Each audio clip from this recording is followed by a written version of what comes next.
પ્રકૃતિ હંમેશા આપણી પરમ રક્ષક રહી છે, જીવનને પોષણ આપનારી રહી છે અને પ્રકૃતિના જ ભાગ છે વૃક્ષ અને છોડ.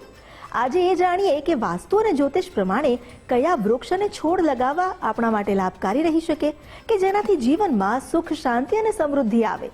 જણાવી રહ્યા છે એસ્ટ્રોલોજર મોનાલી સોની.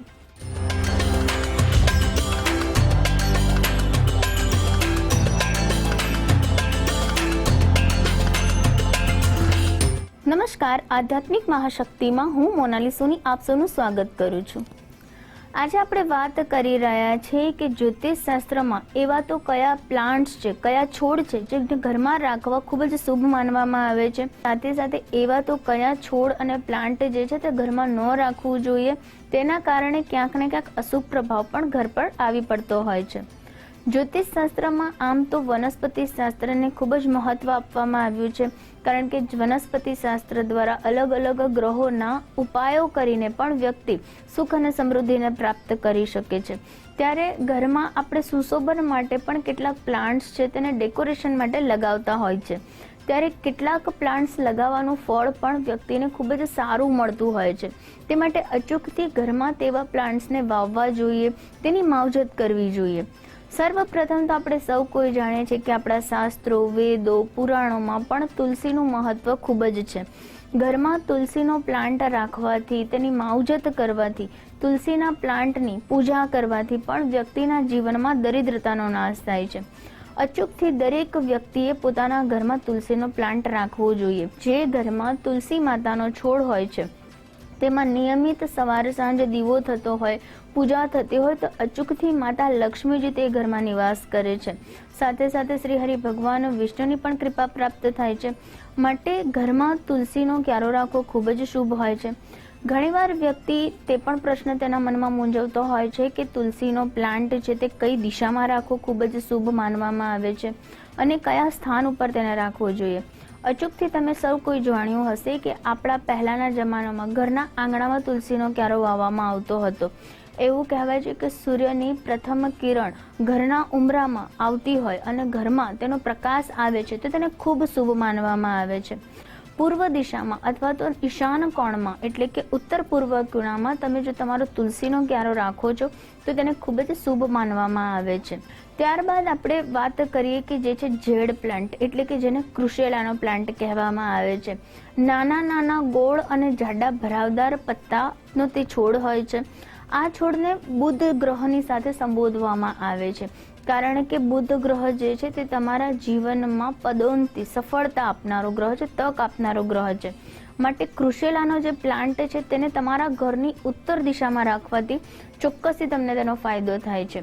આ જે પ્લાન્ટ છે તેના ચુંબકીય તત્વના પ્રભાવના કારણે તે પ્રોસ્પરિટી, સુખ અને સમૃદ્ધિને આકર્ષવા વાળો આ પ્લાન્ટ છે. માટે અચૂકથી તમારે જેડ પ્લાન્ટને તમારા ઘરમાં રાખવો જોઈએ. ત્યારબાદ આપણે વાત કરીએ છીએ કે મની પ્લાન્ટ. મની પ્લાન્ટ પણ ચોક્કસથી તમારે તમારા ઘરમાં રાખવો જોઈએ. સુવ્યવસ્થિત તેની જે વેલો હોય છે તેને તમારે એક દોરાથી બાંધીને ઉપરની તરફ ઉગે તે રીતે તમારે તેને અચૂકથી રાખવી જોઈએ, તેની સાર સંભાળ રાખવી જોઈએ. મની વેલ જે છે તે તેના ઘરમાં રાખવાથી વ્યક્તિના બરકતમાં, સમૃદ્ધિમાં વધારો થાય છે. તેને તમે તમારા ઘરના આંગણામાં રાખો, મુખ્ય દરવાજા આગળ રાખવાથી પણ મની પ્લાન્ટને ખૂબ જ શુભ માનવામાં આવે છે. ત્યારબાદ આપણે વાત કરીએ ફૂલોની, તો મોગરાનો જે છોડ જે છે તે તમારે તમારા ઘરમાં અવશ્યથી રાખવો જોઈએ. ખાસ કરીને જો તમારે તમારા બેડરૂમમાં કોઈ ફૂલ કે છોડ રાખવા છે તો તમારે મોગરાનો છોડ રાખવો જોઈએ, કારણ કે તેમાંથી આવતી એક પ્રકારની સુગંધ જે છે તે શુક્ર ગ્રહને પ્રભાવિત કરે છે. માટે બેડરૂમની ગેલેરીમાં તમારે મોગરાના ફૂલનો છોડ વાવવો જોઈએ. સાથે સાથે એવું કહેવાય છે કે મોગરાનો જે છોડ છે તે તમારા દાંપત્ય જીવનમાં પ્રેમ, મધુરતા અને મીઠાશ લાવનારો છોડ છે અને તમારા ઘરનું વાતાવરણ પણ આનંદમય બનાવે છે. તેવી જ રીતે એવું કહેવાય છે કે જે પીસ એટલે કે જે લીલીનો છોડ છે તેને પણ તમે તમારા ઘરના બેડરૂમની બાલ્કનીમાં ઉગાડો છો તો તે તમારા ઘરના લોકો વચ્ચે પ્રેમ રાખે છે, મધુરતા રાખે છે. કોઈ પણ પ્રકારનો કલેશ થતો હોય તો તેને દૂર કરે છે. દરેક પ્રકારના પ્લાન્ટ અને છોડ જે છે તે ઘરમાં શુદ્ધતા તો રાખે જ છે, વાતાવરણને તો શુદ્ધ કરે જ છે, પરંતુ ક્યાંક ને ક્યાંક જ્યોતિષશાસ્ત્રની દ્રષ્ટિએ પણ તેનો પ્રભાવ અચૂકથી તમને જોવા મળે છે. માટે આ પ્રકારના વનસ્પતિના છોડ રાખવાથી તમને અચૂકથી લાભ થાય છે. વિશેષ રીતે કોઈ પણ પ્રકારના કાંટાળા છોડ જે છે તે તમારે ઘરમાં ન રાખવા જોઈએ, તેનું વિશેષથી ધ્યાન રાખવું જોઈએ. અથવા તો તમે તમારા ઘરના ટેરેસ ઉપર અથવા તો ઘરના બહારની જગ્યામાં જો તમારે એવા કોઈ પણ પ્રકારના છોડ છે તો તેને તમે ત્યાં રાખી શકો છો, પરંતુ ઘરની અંદરની તરફ તમારે એ પ્રકારના કાંટાળા વૃક્ષ છોડને ન વાવવા જોઈએ, જેમાં કેક્ટસ છે કે કોઈ પણ એવું દૂધવાળું જે વનસ્પતિ છે, દૂધવાળો જે છોડ છે, તેને અચૂકથી તમારે કદી પણ ઘરમાં કે આંગણામાં ન વાવવો જોઈએ, કારણ કે તેમાં કેટલાક પ્રકારના વિષેલા ઝેરી તત્વો રહેલા હોય છે જે તમને ક્યાંક ને ક્યાંક હાર્મ પણ કરી શકે છે અને સાથે સાથે તે ઘરની નેગેટિવિટી વધારે છે. માટે આ પ્રકારના કાંટાળા કે દૂધેલા વૃક્ષ છોડનો તમારે વાવણી ન કરવી જોઈએ. ત્યારબાદ આપણે વાત કરીએ છીએ કે બાંબુ ટ્રી એટલે કે જે વાંસનું છોડ આવે છે, વાંસનું ટ્રી આવે છે, તેને પણ ઘરમાં રાખવું ખૂબ શુભ માનવામાં આવે છે. ફેંગશુઈ વાસ્તુ પ્રમાણે પણ બાંબુ ટ્રીને ખૂબ જ લકી માનવામાં આવ્યું છે, જેમાં 5, 7 કે એકી સંખ્યામાં તમે બાંબુ ટ્રી એટલે કે વાંસનો છોડ તમે તમારા ઘરમાં રાખો છો તો તે તમારા જીવનમાં બરકત આપે છે, સુખ સમૃદ્ધિ આપે છે, તે નકારાત્મકતા નેગેટિવિટીનો પ્રભાવ દૂર કરે છે, તે ઘરનું વાતાવરણ સકારાત્મક બનાવે છે, પોઝિટિવિટી વાળું બનાવે છે અને ઘરના લોકો વચ્ચે પ્રેમ રહે, સામંજસ્ય રહે તેવું વાતાવરણ ઉત્પન્ન કરે છે. બાંબુ ટ્રી ઘરમાં રાખવાથી તે તમારા જીવનમાં તકોને પ્રાપ્ત કરાવે છે, નવી નવી ઓપોર્ચ્યુનિટી આવે છે. ખાસ કરીને તમે તમારા બિઝનેસની જગ્યાઓ ઉપર, તમારી ઓફિસમાં કે પછી કોઈ પણ તમારું વ્યવસાયનું સ્થાન છે ત્યાં આગળ પણ તમારે અચૂકથી બાંબુ ટ્રી રાખવું જોઈએ. તેનાથી તમારા જીવનમાં, તમારા ધંધામાં બરકત આવે છે. ત્યારબાદ આપણે જે ભગવાનને જે અર્પણ કરીએ છીએ તે ગલગોટાનો વૃક્ષનું છોડ, તેને પણ અચૂકથી તમે તમારા ઘરના ગાર્ડનમાં કે બાલ્કનીમાં તમે તેને વાવી શકો છો.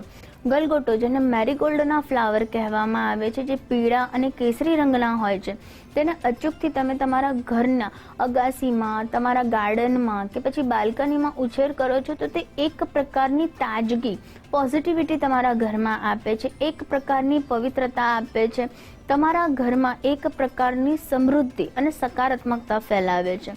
અગર તમારા ઘરમાં લીંબુનો છોડ તમે વાવેલો છે તો તે પણ તમે તમારા ઘરની બહારની તરફ રાખવો જોઈએ. ઘરની અંદરની તરફ તમારે લીંબુના કોઈ પણ પ્રકારના પ્લાન્ટ્સ છોડને ન રાખવા જોઈએ. લીંબુ જે છે તે ક્લિન્ઝિંગનું કામ વધારે કરે છે. એક એરોમા ફ્રેગ્રન્સ લીંબુના છોડમાંથી ઉત્પન્ન થતી હોય છે. માટે તમે જ્યારે લીંબુ જે છે તેને તમારા ઘરની બહારની તરફ રાખો છો તો જીવજંતુઓ છે, નેગેટિવ શક્તિ છે, કોઈ પણ એવું તંત્ર મંત્ર છે તે તમારા ઘરથી દૂર રહે છે. ઘણીવાર વ્યક્તિઓ પોતાના ઘરના ડેકોરેશન માટે, સુશોભન માટે કોઈ પણ એવા નકલી જે ફૂલ છોડ બજારમાં મળે છે તેને પોતાના ઘરમાં રાખી દેતા હોય છે, પરંતુ તમારે તે કોઈ પણ એવા નકલી ફૂડ છોડ ઘરમાં ન રાખવા જોઈએ. તેની જગ્યાએ નાના નાના પણ કેટલાક પ્લાન્ટ્સ છે, કેટલાક ફૂલોના છોડ છે, તેના દ્વારા તમે તમારા ઘરમાં સુશોભન કરો છો તો તે તમારા ઘરમાં પ્રોસ્પેરિટી, સકારાત્મકતા લાવે છે, પોઝિટિવિટી લાવે છે. તેની જે ફ્રેગ્રન્સ છે તે તમારા મનને શાંત કરે છે, પવિત્ર કરે છે, શુદ્ધ કરે છે. કોઈ પણ પ્રકારનો માનસિક તણાવ હોય તો પણ તેને દૂર કરે છે. તમારે તમારા ઘરમાં અચૂકથી પૂર્વ દિશા અથવા ઉત્તર દિશા તરફ નાના નાના ફૂલ છોડ ઉગાડીને તમે તમારા ઘરની પવિત્રતા અને સકારાત્મકતામાં વધારો કરી શકો છો. તો આ રીતે જ્યોતિષશાસ્ત્રની મદદથી તમે ખૂબ જ સારા શુભ પ્લાન્ટ્સને તમે તમારા ઘરમાં વાવો. તેનું માવજત કરવાથી તમને તેનો યોગ્ય લાભ મળે છે. તે પ્રકૃતિમાં સૌંદર્યતા લાવે છે, સાથે સાથે તે વાતાવરણને શુદ્ધ પણ કરે છે. તમારા જીવનમાં અને તમારા આજુબાજુના વાતાવરણને પણ સકારાત્મક બનાવે છે. તો આ સાથે હું રજા લઉં છું. નમસ્કાર.